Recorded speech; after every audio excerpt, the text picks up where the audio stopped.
Uniform, tools, and mindset? Handa ka na ba? Day 8 na tayo mga paps ng ating content series from cadet to officer on board ship. Alam nyo mga paps, hindi lang basta polo, pantalon ang kailangan nyo sa barko. Dapat bago ka sumabak sa barko, alam mo ito. Una, hard hat o safety helmet, mapa deck or engine, kailangan ito mga paps. So usually naman, supply ito sa barko. Number 2, safety shoes. Always naman sinusuot yan during maintenance mga paps. Usually ito ay supply sa barko, pero kadalasan ngayon binibigay na ito sa opisina bago sumampa. Number 3, boiler suit. So the same with safety shoes, always din na sinusuot for your body protection. So supply din ito sa barko. Number 4, gloves. Importante ito mga paps during maintenance for your hands protection. So ito mga paps, sinusupply naman ito sa barko. Number 5, flashlight. Mga paps, itong flashlight ko ay binili ko lang ito dito sa TikTok and 4 months ko na siyang gamit during my rounds sa makina at maintenance. Chargeable and napakatibay. Nakailang bagsak na din ako nito mga paps, pero maganda at malakas pa din yung ilaw once I charge. Mura lang at nandyan yung basket sa baba kung saan ko nabili. I recommend this hindi lang para sa barko, gamit na gamit nyo ito sa bahay or sa inyong trabaho. Next, watch or timer. Kailangan nyo ito mga paps, kaya bumili kayo nito. And last, notebook and pen.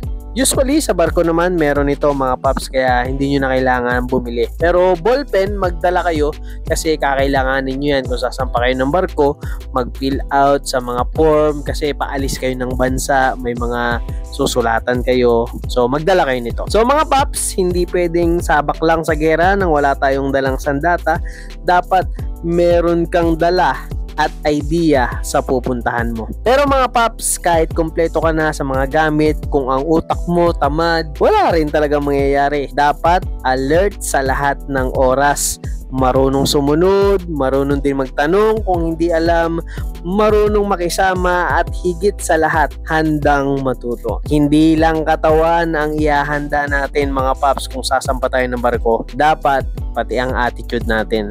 Pero ang tip ko sa inyo dito mga paps, once nasasampa na kayo sa barko, kailangan buo ang loob nyo. Habaan ang pasensya nyo, respeto sa lahat ng crew sa barko, bata man at matanda. Laging magtanong kapag hindi ka sigurado sa mga kilos at gagawin mo. Tandaan mo din na nagpunta ka sa barko para mag-aral at para sa iyong future. Katawan lang natin ang puhunan sa pagbabarko, kaya dapat alagaan ang sarili.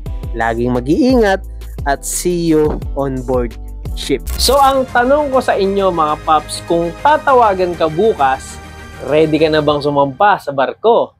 Like and follow mga paps para sa ating day 9, paano kumuha ng agency o sponsor para makasakay ka ng barko. Kung may mga katanungan po kayo, i-comment nyo lang po sa baba. Susubukan ko pong sagutin sa abot ng aking makakaya. Muli, this is Jalo Paps, your chismosong Marino.